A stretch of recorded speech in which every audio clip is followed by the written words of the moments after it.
Hello mga mamis! Bubudulin ko nga kayo for today's video. Dumating na nga pala ang pinadala sa akin ng Baby Pal. Kaya mag-unbox tayo ngayon itong NSP Kids Premium Plus Baby Wipes. Unscented nga pala ang pinili ko para sure na safe sa anak ko. At talaga namang napaka-safe ng packaging mga mi kasi nga naka-bubble wrap ito kaya sure na hindi maglilik ang orderin natin.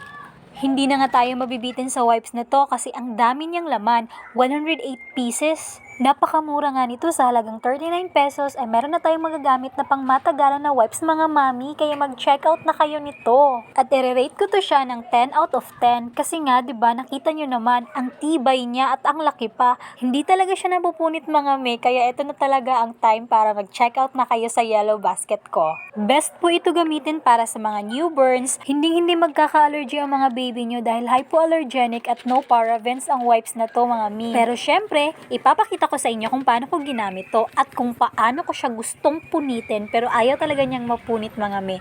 Grabe talaga kita nyo naman, 'di ba? Trinay ko na nga din siya sa mukha ko kasi naman ang dumi-dumi ng face ko. By the way mga mami, huwag niyo kalimutan mag-check out dito sa yellow basket. Nandyan lang po sa baba.